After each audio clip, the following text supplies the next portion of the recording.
शाहीन शाह की इंजरी काफी severe injury थी। सिमिलरली अब आपने जैसे नवाज की बात की, अगर उसकी फिंगर इंजर्ड है नहीं, और वो उसको तो देखिए होता, मैं आपको एक पीएसएल नहीं छोड़ सकते। नो, मैं आप समझे, देखिए जब मेडिकल स्टाफ जो है जब किसी प्लेयर को वो फिट डिक्लेयर करता है तो उसको मेडिकली फिट डिक्लेयर करता है कि हमारी नजदीक ये ठीक हो गया है, बट मैच फिट वो है या नहीं है वो भी टीम मैनेजमेंट देखती है ना।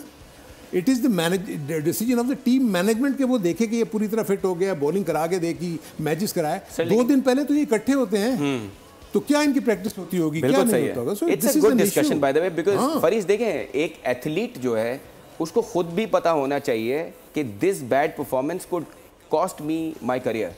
अगर मैं पाकिस्तान के लिए अच्छा नहीं खेल रहा, अगर मैं फ्रेंचाइज के लिए प्लैटिनम कैटेगरी में आने के बाद अच्छा परफॉर्म नहीं कर रहा, next season is not going to give me matches, because इससे बेहतर है कि मैं बैठ जाऊं। अब देखें, अब नवाज की इन्होंने पॉइंट आउट किया कि ये रीज़न है, but this reason should have been known to the player himself. देखिए शायद प्लेयर को मालूम हो, बट वो देखिए आप इसको, this is a collective decision, ये प्लेयर का अपना नहीं है। देखिए टीम मैनेजमेंट जो है, जो कराची किंग्स की मैनेजमेंट है, उनसे सवाल आप पूछ सकते हैं, जरूरी है कि अगर उनको ये इशू था तो वो क्यों इस तरह खेलने, आपने कोई रिप्लेसमेंट क्यों नहीं लिया, एक्सेट्रा एक्सेट्रा। तो ये सारी चीज़ें लेते हारून भाई ने कहा जब सिमंस आए 2 दिन पहले हैं, अब पता नहीं वो कितने, mic Hesson I know for a fact कि वो अपने सारे प्लेयर्स से पिछले 1 महीने से कॉन्टैक्ट में थे। अब मुझे नहीं पता कि फिल सिमंस का क्या सिलसिला था, वो कॉन्टैक्ट में थे, प्रोग्रेस चेक कर रहे थे, नहीं कर रहे थे, सो वो तो अंदर का उन्हीं को मालूम होगा। बिल्कुल सही। Alright, so we'll have a look at the match summary जो कल खेला गया कराची और पेशावर की, कराची और पेशावर ज़ल्मी की टीमों के दरमियान, जो कराची ने, पेशावर ने 2 रन से जीता, लेकिन हम उसी को डाइसेक्ट करने के लिए कोशिश कर रहे थे कि कराची पे हम बात करें कि Karachi, it was the bad performance of Karachi. कल का मैच हर हाल में उनको जीतना चाहिए था।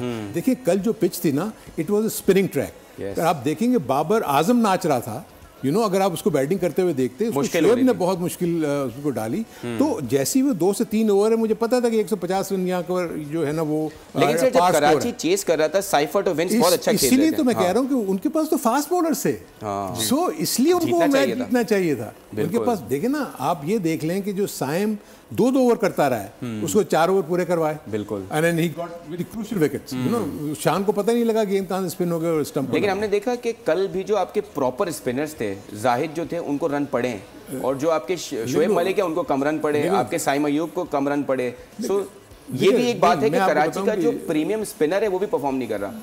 देखिए आई थिंक उसमें बहुत सारे फैक्टर्स होते हैं कि क्वालिटी ऑफ बैट्समैन भी देखें सामने। अब पेशावर की बैटिंग में बाबर आजम और साइम अयूब जैसे प्लेयर्स मौजूद हैं यहाँ पे जो बिल्कुल, और यहाँ पे तो मतलब आई वुड से कि अगर मेरा ख्याल से आप टॉप 4 बैट्समैन देखें पेशावर के, कराची में कोई एक बैट्समैन है जो उनके करीब आता है। लेकिन यार ये आप और चीज में थोड़ा ऐड करो, आप देखें कल उन्होंने 2 कैचेस ड्रॉप किए हैं, बाबर को उन्होंने ड्रॉप किया है 2 जगह, और लकीली 3-4 दफा ऐसा लग रहा था कि वो इतना क्लोज एलबीडब्ल्यू है, लेकिन वो जब उससे आपने रिप्ले में देख लिया क्रूशियल स्टेज पे, वरना शायद ये रन्स और ज्यादा होते हैं, बिकॉज वो स्पिनर्स को भी अच्छा खेलते हैं, और हमें पता है कि अब तो उनका स्ट्राइक रेट भी इतना अच्छा चला है। क्योंकि बाबर की बात हो रही है, बाबर का, हारून साहब, इस हम लीग में देख रहे हैं, उससे पहले पाकिस्तान के लिए जो न्यूजीलैंड में वो खेल रहे थे, स्ट्राइक रेट पे उनको क्रिटिसाइज कर रहे थे, हमने देख लिया 150 प्लस के स्ट्राइक रेट पे खेल रहे हैं। Consistency was never a question with Babar, but outstanding performances, is this the best form that Babar is in right now? नहीं, कोई इसमें इशू नहीं। देखें एक चीज़ मैं आपको बता दूं कि बाबर वो प्लेयर है जो अपनी बैटिंग से बहुत मोहब्बत करता है। वो तो इतना पैशनेट है कि उसको आप रात को भी जिस वक्त मर्जी बोलेंगे वो कहेगा मैं पैड करके मैं जो बैटिंग करनी, क्योंकि मैं उसको अंडर 16 से हमने पिक किया हुआ है ना, तो मुझे उसको पता है। वो अंडर 16 में जब ये वर्ल्ड कप खेलने गया बेस्ट बैट्समैन हुआ, अंडर 19 का वर्ल्ड कप खेलने गया बेस्ट बैट्समैन हुआ, यहाँ के लोकल टूर्नामेंट्स अंडर 16 के हुए बेस्ट बैट्समैन हुआ, और उस वक्त से हमने उसको कैप्टन बनाया हुआ था। मेरे अपने नज़दीक जो सबसे बड़ी गलती की है ना, उसको कप्तानी से हटाने का कोई जवाब बनता नहीं। एग्जैक्टली 100%। जो सबसे ज्यादा जो प्रॉब्लम डाल दी ना, अब क्या होगा, अब आपने उसने एक टीम को अच्छा संभाला हुआ था, नो डाउट। अब क्या होना है, अगर आपने शाहीन शाह को चेंज करना है तो अननेसेसरी आप बीच में बिकरिंग शुरू हो जाएगी ना। बिल्कुल। सो बाबर आजम इस वक्त हर एक अपने अपने गेम को इम्प्रूव करता है। अगर आप पिछले 3 सालों से देखेंगे उसका मुसलसल स्ट्राइक रेट इम्प्रूव होता चला जा रहा है, इम्प्रोवाइजेशन आ रही है। हम अननेसेसरी जो है ना वो क्रिटिसिज्म।